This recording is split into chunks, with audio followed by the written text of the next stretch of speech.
नमस्कार दोस्तों, स्वागत है आप सभी का RWM कॉम्पिटिटिव एग्जाम में। तो आइए हम लोग आज देखते हैं पशुपालन में। कल हम लोगों ने पढ़ा था गाय के बारे में और आज हम लोग पढ़ते हैं भेड़ के बारे में, भेड़ और बकरी के बारे में। तो देखिए, हम आप लोगों को इसमें रिवीजन करा रहे हैं। जल्दी जी रिवीजन कीजिए, जितना रिवीजन कर सकते हैं, ताकि अधिक से अधिक जानकारी मिल सके। क्वेश्चन नंबर 1 है, भेड़ का वैज्ञानिक नाम क्या है? ओविस एरिस। भेड़ का वैज्ञानिक नाम ओविस एरिस। दूसरा है, भेड़ों के समूह को कहते हैं, क्या कहते हैं? फ्लॉक। भेड़ों के समूह को फ्लॉक कहते हैं। तीसरा प्रश्न है, भेड़ का प्रौढ़ नर कहलाता है रैम। भेड़ के प्रौढ़ नर को रैम कहते हैं। चौथा है, भेड़ की वयस्क मादा क्या कहलाती है? ईव। भेड़ की वयस्क मादा ईव कहलाती है। पांचवा है, भेड़ के मांस को क्या कहते हैं? मटन। भेड़ के मांस को मटन कहते हैं। छठा है, भेड़ की मैथुन क्रिया क्या कहलाती है? टपिंग। भेड़ की मैथुन क्रिया टपिंग कहलाती है। सातवां है, भेड़ के बच्चा देने की क्रिया को क्या कहते हैं? लैम्बिंग। भेड़ के बच्चा देने की क्रिया को लैम्बिंग कहते हैं। भेड़ के बच्चा देने की क्रिया लैम्बिंग कहलाती है। आठवां है, भेड़ का बधियाकृत नर बीडर कहलाता है। भेड़ की का बधियाकृत नर जो होता है वो वीडर कहलाता है। नौवां है, चोकला भेड़ पाई जाती है। चोकला भेड़ कहाँ पाई जाती है? राजस्थान में। चोकला भेड़ दोस्तों कहाँ पाई जाती है? राजस्थान में। 10वां क्वेश्चन है, श्रेष्ठ कारपेट ऊन प्राप्त होती है किससे? बीकानेरी भेड़ से। बीकानेरी भेड़ से श्रेष्ठ कारपेट ऊन प्राप्त होती है। 11वां है दोस्तों, केंद्रीय भेड़ एवं ऊन अनुसंधान संस्थान CSWRI कहाँ स्थित है? अविका नगर राजस्थान में। केंद्रीय भेड़ एवं ऊन अनुसंधान संस्थान अविका नगर राजस्थान में स्थित है। क्वेश्चन नंबर 12वां है, केंद्रीय ऊन विकास बोर्ड कहाँ स्थित है? जोधपुर में। केंद्रीय ऊन विकास बोर्ड जोधपुर में स्थित है। 13वां है क्वेश्चन इसमें, ऋतु अनुसार बच्चा देने वाला पशु कौन सा है? भेड़। भेड़ जो है ऐसा है जो ऋतु अनुसार बच्चे देते हैं। इसी में क्वेश्चन नंबर 14 यानी कि 14 क्या है कि दूध में प्रोटीन होती है कोलोइडल के रूप में। दूध में प्रोटीन किस रूप में होती है? कोलोइडल के रूप में।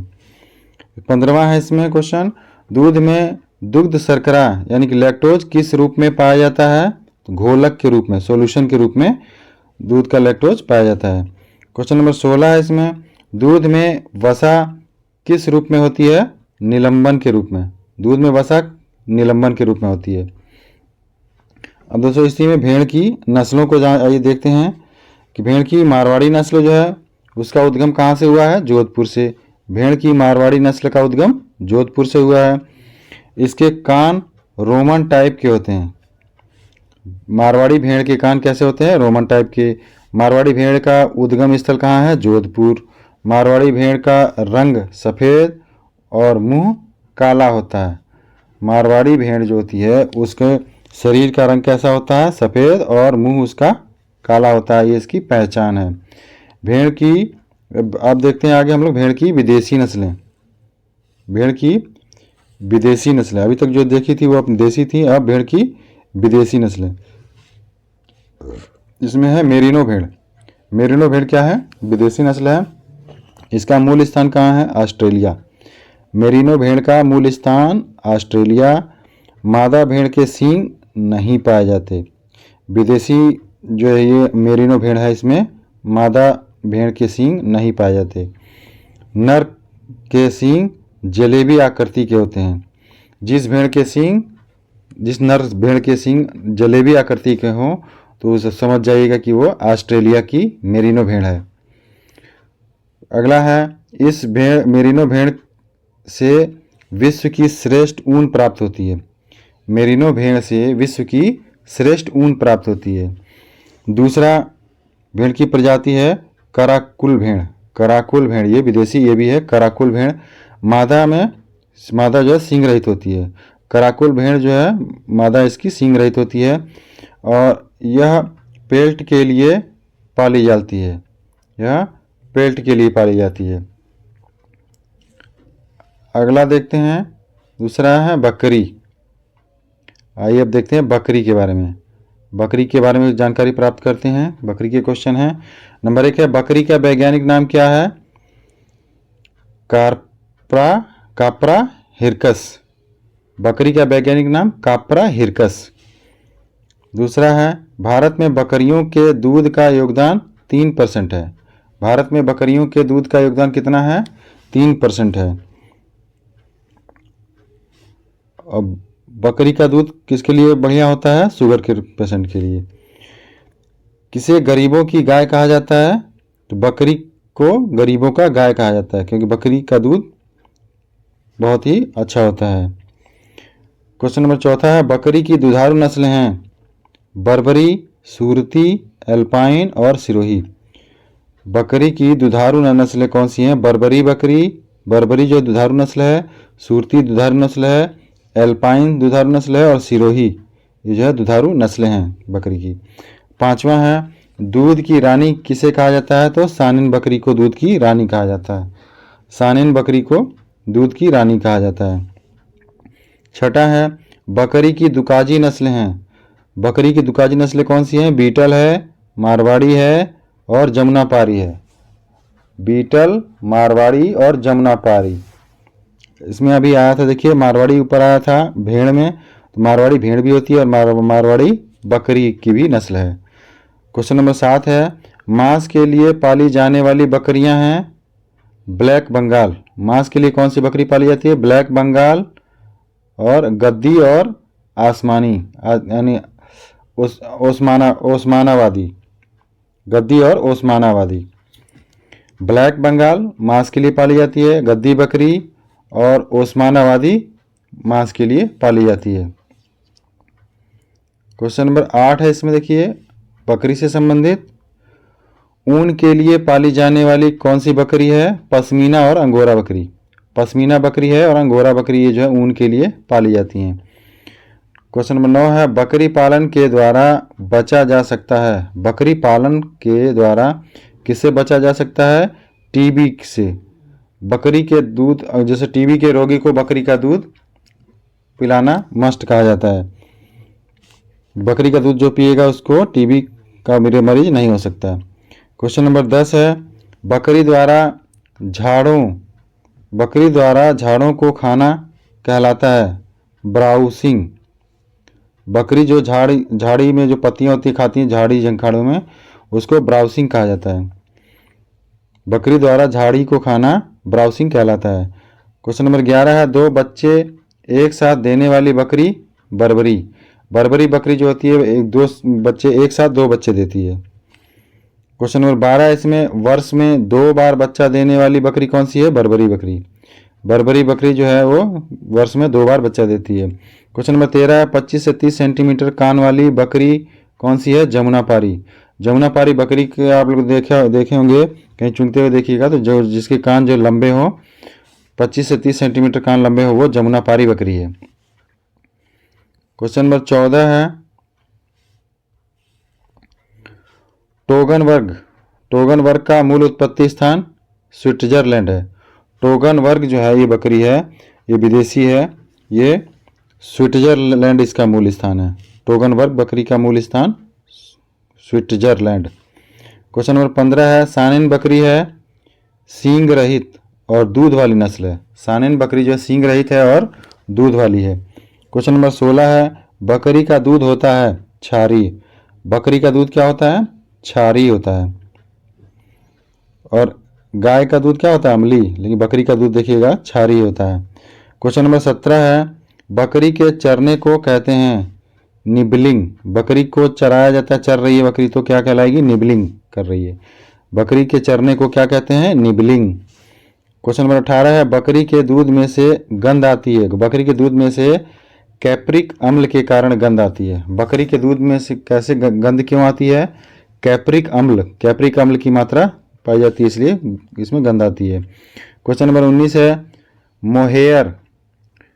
मोहेयर पाया जाता है। मोहेयर अंगोरा बकरी में पाया जाता है।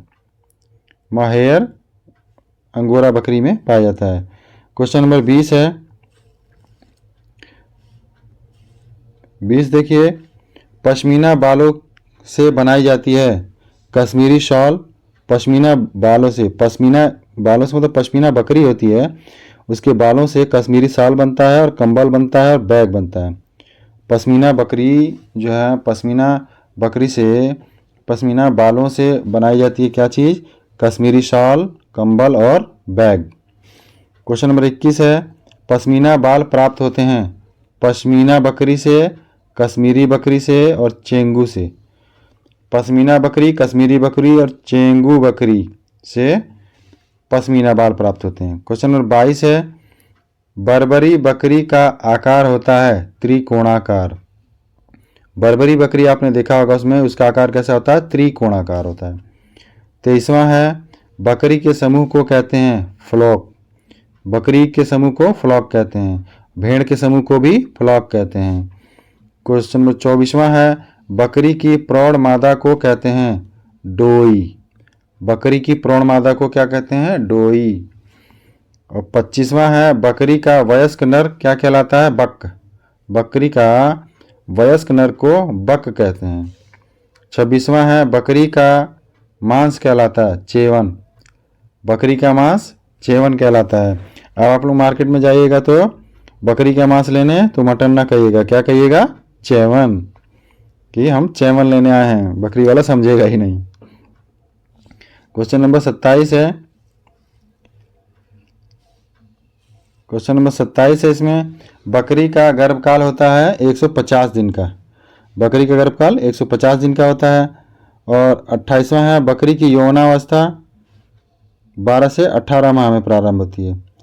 बकरी की यौनारंभ कब होता है? 12 से 18 माह बाद। और क्वेश्चन नंबर 29 है, बकरी के दूध में वसा पाई जाती है कितनी?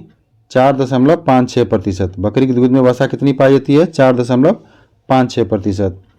30वां क्वेश्चन है, बकरी के दूध से रोका जा सकता है 6 रोग, यानी कि 6 रोग क्या होगा? टीबी। बकरी के दूध से 6 रोग रोका जा सकता है, यानी कि टीबी रोकी जा सकती है।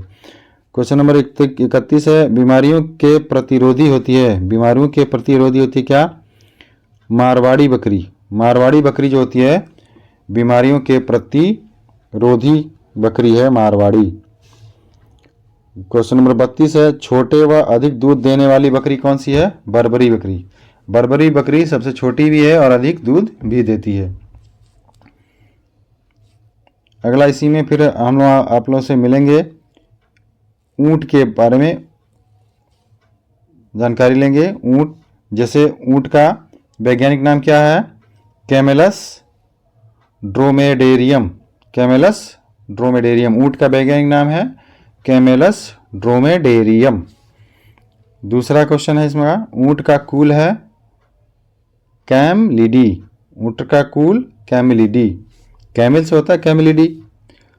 क्वेश्चन नंबर 3 है, ऊंट के शरीर का तापमान होता है 34 से 40 डिग्री सेल्सियस। ऊंट के शरीर का तापमान 34 से 40 डिग्री सेल्सियस होता है।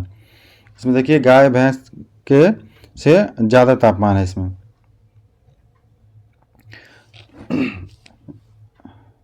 ये 40 तक पहुंच जा रहा है। क्वेश्चन नंबर 4 है इसका, ऊंट का यौनारंभ होता है 36 से 48 माह बाद। ऊंट का यौनारंभ 36 से 48 माह बाद।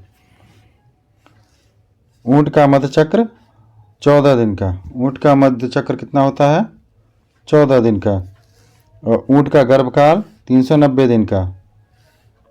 ऊंट की सवारी के हिसाब से प्रसिद्ध ऊंट कौन सा है? जैसलमेरी ऊंट होता है। सवारी के हिसाब से जैसलमेरी ऊंट प्रसिद्ध है। बाकी ऊंट का गर्भकाल जानी गए 390 दिन का। ऊंट का मध्यचक्र 14 दिन का। ऊंट का यौनारंभ 36 से 48 माह बाद। और ऊंट के शरीर का तापमान 34 से 40 डिग्री सेल्सियस। ऊंट का कुल है कैमलिडी कुल। ऊंट का वैज्ञानिक नाम है कैमेलस ड्रोमेडेरियम। ठीक। और छोटे व अधिक दूध देने वाली छोटी बकरियों में बर्बरी बकरी जो है अधिक दूध देने वाली होती है छोटी बकरियों में। बीमारियों के लिए प्रतिरोधी मारवाड़ी बकरी। बकरी के दूध से क्या रोका जा सकता है? 6, यानी कि टीबी रोका जा सकता है। बकरी के दूध में वसा पाई जाती है 4.56% वसा पाई जाती है। बकरी का गर्भकाल 150 दिन का बताया। तो दोस्तों आज के लिए इतना ही, फिर मिलते हैं आप लोगों से अगले पशु के बारे में जानकारी लेकर के। तब तक हमारे वीडियो को देखते रहिए। जो लोग चैनल पर नए हो हमारे चैनल को सब्सक्राइब करें, लाइक करें, शेयर करें और एग्रीकल्चर टी की तैयारी करने के लिए हमारे चैनल से जुड़े रहें। इसका रिवीजन करते रहें। रिवीजन बहुत ज़रूरी है।